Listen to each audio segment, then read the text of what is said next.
Hello and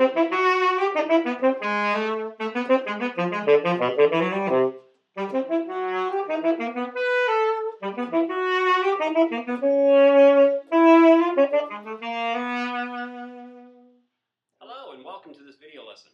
I'm Brian Tritine. This video lesson is going to be published through a link through the Saxophone Today Worldwide Saxophone publication. And if you're not familiar with it, I urge you to go check it out. It's called Saxophone Today. It's a bi-monthly, every 2 months publication, and it talks about all things saxophone. And if you're a saxophone player, I really encourage you to check out that magazine. Thank you to Saxophone Today and David Gibson's, their publisher, for linking these saxophone lessons through their publication. In today's video lesson, we're going to talk about a composition which is relatively new to the saxophone world. It's for soprano saxophone or tenor saxophone, and it's called Fantaisie by Denis Bédard. You can check out the spelling with the composition title on the screen. Its composition is published by Bédard. It's published in 1996. One thing I'd like to point out right away is that publishers always try to grade a composition to let you know how difficult it is, and this one is graded at grade 8. Now, after studying this piece and having students perform it and gone through it myself, I really don't think it's probably an 8, and I don't want an 8 to really discourage you from trying or looking at this composition. Other compositions that have been graded 8 are the Glazunov Concerto and I believe Boutrie's Divertimento. Pretty heavy compositions that are much, much more difficult than this. I think this is certainly obtainable, and I think you should really take a serious look at it and practice and go through it. I think you'll really enjoy the piece as you learn it. Fantaisie begins with a light and cheerful character, and the French interpretation or translation at the beginning is lively and cheerful. You can see it's staccato, very light, very separated. Once you get down to rehearsal number 2 and 3, you see that rehearsal number 3, that a really lyrical section starts at that spot, and that's really what all good compositions will do, is they'll give you contrasting melodic material, and it's up to you, the performer, to make sure that you bring those through. Going back to the first section and looking at this light and cheerful, notice I'm going to look at the phrasing. It's very clear phrasing. It's question and answer phrasing broken into 4 major phrases. And then the first 2 4 major phrases actually compile 1 8 major phrase. And let's just listen to a little bit of this at the beginning. And notice how the question and answer motion are put together. There's our question part. And then the answer comes in the next 2 measures. Okay, now the next part starts very similar, but he throws in a little bit of a hitch and something different. So now we want to bring this out. This is actually more like the climactic moment or the goal of this first 8 measures. So when it goes up to the high D, E flat, make sure that you bring that out and make it more pronounced. Usually not difficult for saxophone, so make sure that you don't get a little too much pronouncement in that part. And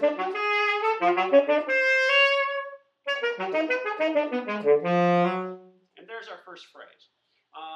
Make sure that when you're putting this together that it does have that direction. Make sure that you're leading with the phrases and making sure that you're going up to the goal in the first 8 measures, which is the D and the E flat. Now once the first 4 measures conclude, he changes the character just a little bit. It's still the same melodic character, but he makes it lyrical for a little 4 major transition section. Take a listen.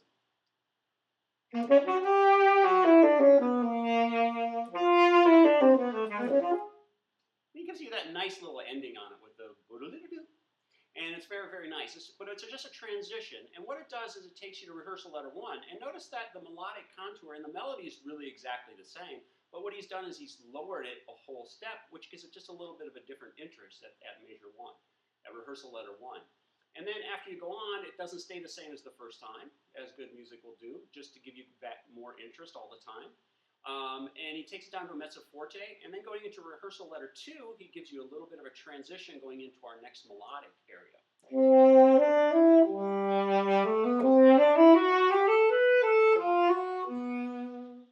Our second theme begins at number 3. It's very lyrical, very connected. You can use a lot of wonderful vibrato here. It goes up into the higher register of the tenor saxophone, so just watch your intonation, give a good tone, good air support, and keep your air moving the whole time. There's a couple of very large jumps in here, and you want to make sure that your airflow goes across the notes so that the reed continues to vibrate. So when you go to that next interval, to the lower note especially, that the note will be more apt to speak right away, making the contour of all the melodic line nice and smooth. Now really, this This melody at 3 and then at 4 is a repetition with a slight variation in a different direction. Notice where the line goes. It starts out very lyrical right at the beginning, and then about 4 measures you need to push it, make it go somewhere, lead with that line. Here's the first phrase or the first melody part of number 3.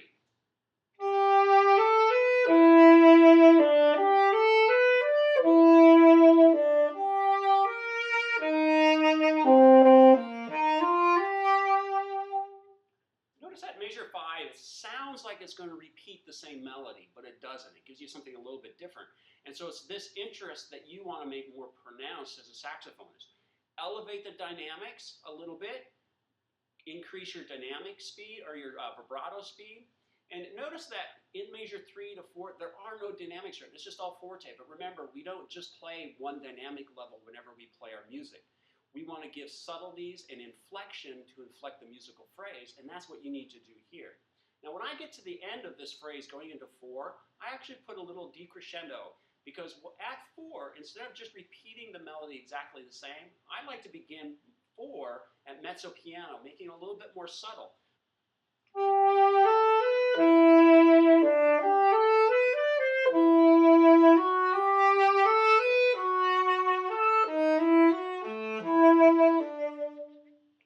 Notice that when the chromatic notes start coming in, F sharp leading up to G sharp leading to A, then when that starts pushing, that's when we have a different sound and different tonality in our head. And that's when we want to accentuate the music at that point, making it different and making it more pronounced and more vibrant in our interpretation of the music for the listener. As we move on from our lyrical melody at rehearsal numbers 3 and 4, we move to 5. Now what happens here is this is where you always have to consult the piano part to know what's going on as you're practicing and learning a composition if you haven't listened to it a lot. But here at 5, the piano takes over and repeats the melody that the saxophonist just had previous to this in 2 8-measure phrases. The one difference is that 5 measures after 6, the saxophonist takes the melody over and changes it a little bit and puts it into a transitory kind of mode. And that's important to know. Now your job here, you have a lot of notes, but they're not the important notes, and that's the important thing to remember as a saxophonist. You need to listen for the melody that's occurring in the piano, and you need to make sure that your part intermingles with it without getting in the way of that melody. Technically, the background material at rehearsal number 5 looks fairly difficult, but if you break it down, it's just really just a major scale. If you look at the beginning, it starts on a C sharp, but the beginning is the configuration of an F sharp major scale. So practice that scale as you do it. And when you get to measure 4 of rehearsal 5, you'll notice that it's a G minor arpeggio.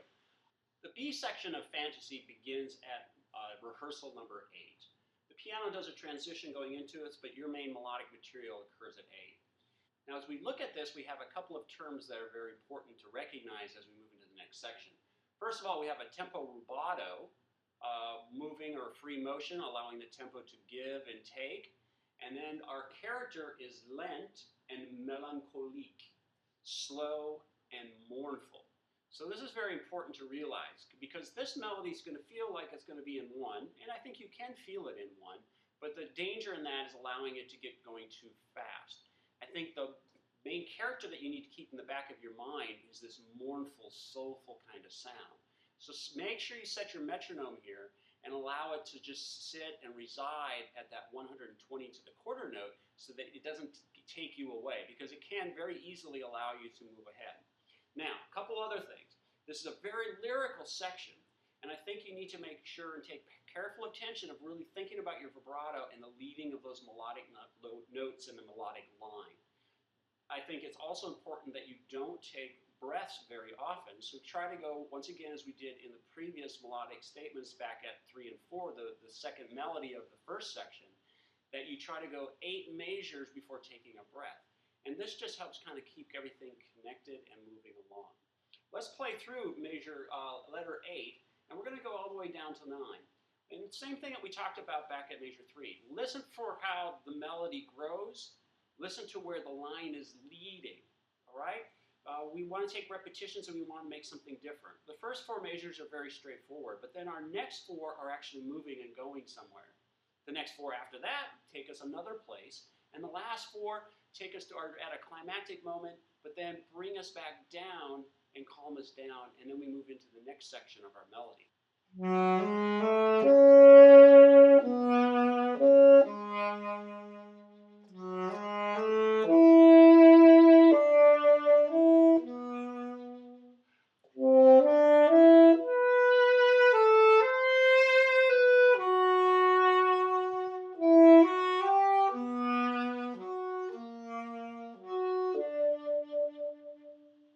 Now, a couple of things to notice in this section as you're going through it.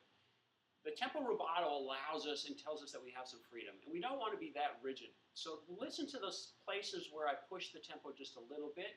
You're going to want to do the same thing, and that occurs around measures 9, 10, and 11 after 8. And then at measure 12, we have a diminuendo written in along with a retard to bring it back down. But notice in this section, there's nothing dramatic that's done with our tempo, because we have other better and more exciting things coming up in the next section. At 9, the composer has chosen to give you phrase marks every 4 measures.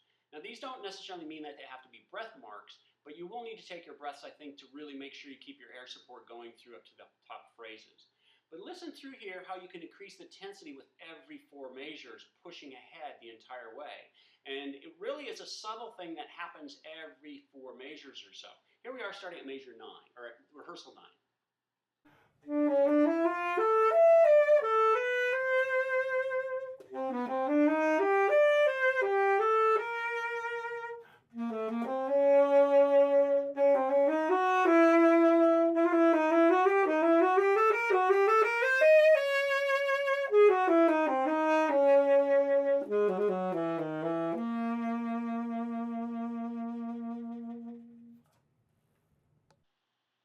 At 9, I think it's really important for you to know when you increase the energy and make this composition move and go forward to where its climactic point is.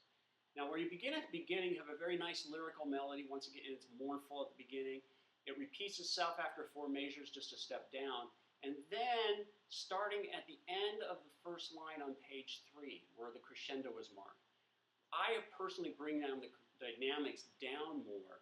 And then this is where I start to elevate it back up into this climactic motion. And this really is more of a long and it's very purposeful kind of feeling as we go through here. But really think about how you do this at this spot.